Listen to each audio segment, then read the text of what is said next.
Time for an update. Yeah, on vaccinations today. Okay, so last time we talked, you knew about the story of Brian Mulroney. Well, those of you who didn't hear it, I'm going to tell you quickly. In 1985, the Conservative Party in Canada, federally, sold off Connaught Labs.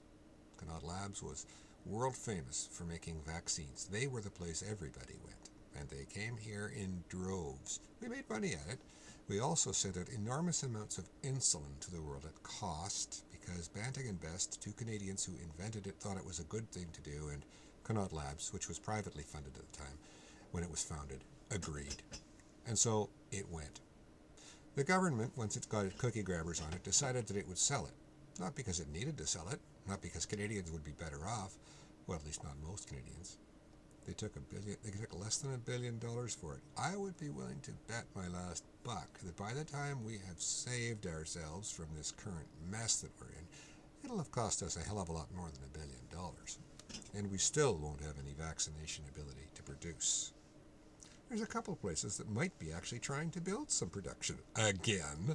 Why did we sell it off in the first place? Because we had an idiot prime minister who was conservative, that's why. Moving on. In January 2020, we heard about the virus. We knew it was coming, and there was nothing anyone was going to do to stop it. By March, it had arrived in Manitoba, so we really knew it was here. And then, what did we do? Did we start to plan for the point in time at which we'd get a vaccine? No. Now, I have to tell you, the last time there was a conservative government getting elected, I had a flyer which used the word better plan in really big type at the top. Better plan.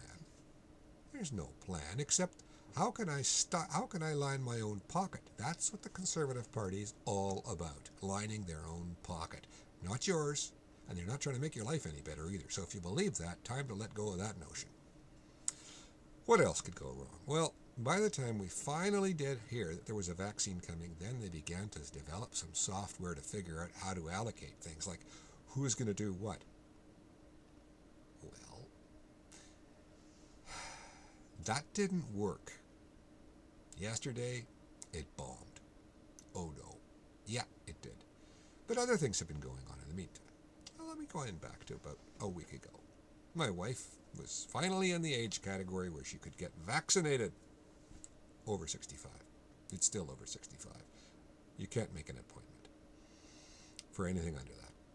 So, I make the appointment. And while I'm on hold, listening to the thing, explaining where you must go, where you can go, and so on.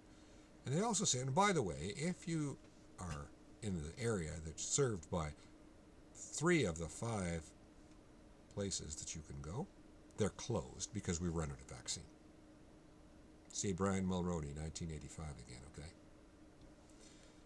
Okay, so the monkeys are running the zoo with Brian Pallister, who's the chief monkey.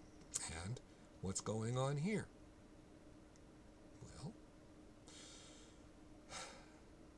we get a fairly sizable shipment of vaccine. Some of it winds up in pharmacies. I'm not clear on why yet, but anyway, that's where it goes. There's these super centers that you can go where you have an appointment. So everyone's expecting that they have to make an appointment to get a vaccination. That sounds reasonable.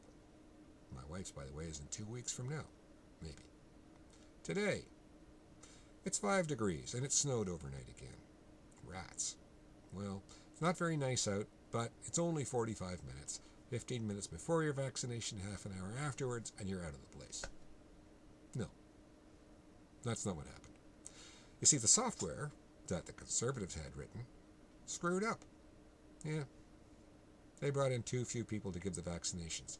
So little old people on walkers and wheelchairs are lined up around the convention center on Carleton Street.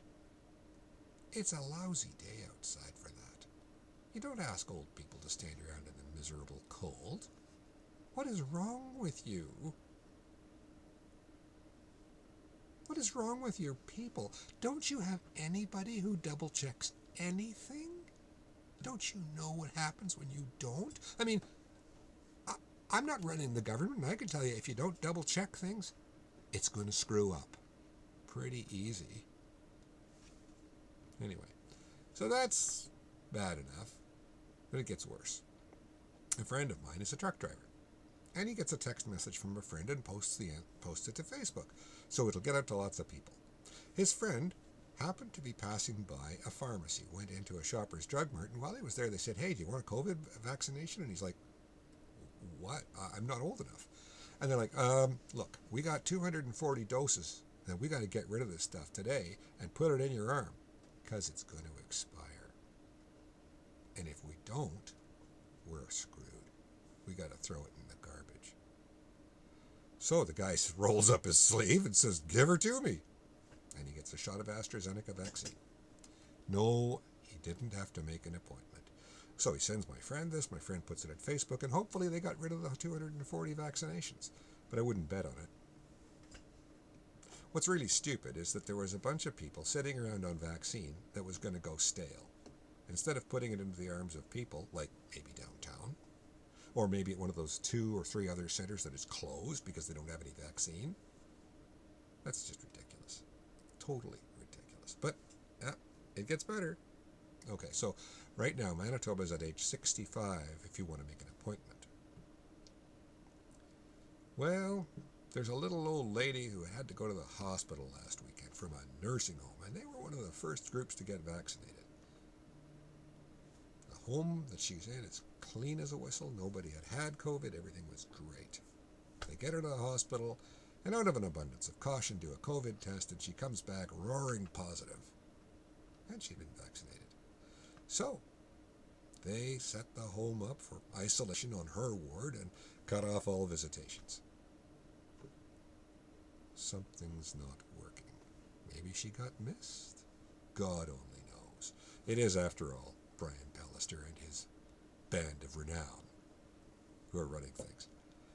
Next, today, we come up with information from a small U.S. state with a population of 4.5 million. A friend of mine lives there.